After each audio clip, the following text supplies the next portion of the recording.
ស្ថានភាពសង្គ្រាមនៅតំបន់មជ្ឈិមបូព៌ាបានឈានទៅដល់ចំណុចរបត់ដ៏គ្រោះថ្នាក់បំផុតមួយបន្ទាប់ពីកងកម្លាំងការពារអ៊ីស្រាអែលបានប្រកាសជាសាធារណៈអំពីផែនការវាយប្រហារទ្រង់ទ្រាយធំបន្តទៅលើប្រទេសអ៊ីរ៉ង់ខណៈដែលរបាយការណ៍ជនរងគ្រោះសរុបក្នុងតំបន់នេះបានកើនឡើងយ៉ាងគំហុកគួរឲ្យកត់សម្គាល់យោងតាមប្រភពសារព័ត៌មាន CNN ដែលបានចុះផ្សាយកាលពីថ្ងៃអាទិត្យទី15ខែមីនាកន្លងទៅបានឲ្យដឹងថាអ្នកនាំពាក្យកងកម្លាំងការពារជាតិអ៊ីស្រាអែល IDF លោក Efi Defrin បានបង្ហាញឲ្យដឹងថាកងទ័ពអាកាសអ៊ីស្រាអែលមានផែនការបន្តប្រតិបត្តិការសឹកក្នុងទឹកដីអ៊ីរ៉ង់យ៉ាងហោចណាស់3សប្តាហ៍បន្ថែមទៀតអ្នកនាំពាក្យរូបនេះបាននិយាយទៀតថាយើងនៅមានគោលដៅរកពន្ធកន្លែងទៀតដែលត្រូវកំទេចចោលនៅចំពោះមុខយើងបានត្រៀមលក្ខណៈរួចជាស្រេចក្រោមការសម្របសម្រួលជាមួយនឹងសម្ព័ន្ធមិត្តនោះគឺអាមេរិកដោយមានផែនការបន្តបន្ទាប់រហូតទៅដល់ចប់បុណ្យ Passover របស់ជនជាតិយូដាក្នុងរយៈពេល3សប្តាហ៍ទៀតហើយយើងក៏មានផែនការស៊ីជម្រៅជាងនេះទៀតសម្រាប់រយៈពេល3សប្តាហ៍បន្ទាប់ពីនោះទៀតផងដែរចាប់តាំងពីយុទ្ធនាការយោធាបានចាប់ផ្ដើមនៅថ្ងៃសៅរ៍ទី28ខែកុម្ភៈឆ្នាំ2026កន្លងទៅកងទ័ពអាកាសអ៊ីស្រាអែលបានបើកការវាយប្រហារប្រហែលជា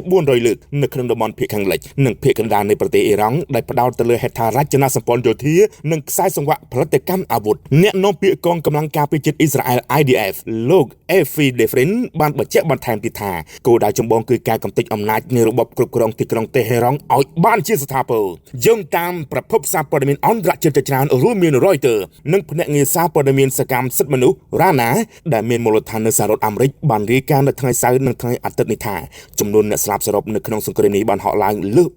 3500 នាក់ហើយសង្គ្រាមនេះឡើងកម្រិតត្រឹមតែជាសង្គ្រាមរវាងអ៊ីស្រាអែលនិងអ៊ីរ៉ង់ទៀតហើយអ្នកនាំពាក្យកងកម្លាំងការពារជាតិអ៊ីស្រាអែល IDF លោក Efi Defrin បានប្រាប់សារព័ត៌មាន CNN ថាការវាយប្រហារយ៉ាងខ្លាំងក្លាបានជំរុញឲ្យក្រុមសកម្មជនប្រយុទ្ធ Hezbollah នៅប្រទេសលីបង់បានសម្រេចចិត្តចូលរួមនៅក្នុងសង្គ្រាមពេញទំហឹងនេះដែលខកអំពីការពីអំឡុងខែមិថុនាឆ្នាំ2025ដែលការនោះពួកគេជ្រើសរើសមិនអន្តរាគមន៍បច្ចុប្បន្នអ៊ីស្រាអែលបានបញ្ជូនកងកម្លាំងបន្ថែមទៅកាន់ព្រំដែនភាគខាងជើងដើម្បីរុញច្រានកងកម្លាំងនៃក្រុមសកម្មជនប្រយុទ្ធ Hezbollah ឲ្យដកថយនិងកំពុងតែត្រៀមលក្ខណៈកាន់កាប់តំបន់យុទ្ធសាស្ត្រមួយចំនួនស្របពេលជាមួយគ្នានេះអ៊ីរ៉ង់បានឆ្លើយតបដោយការបិទច្រកសមុទ្រហូម៉ូនិងការវាយប្រហារលើកកប៉ាល់ដឹកប្រេងអន្តរជាតិដែលបណ្ដាលឲ្យនាវិកឥណ្ឌានិងនាវិកបរទេសដទៃទៀតបាត់បង់ជីវិត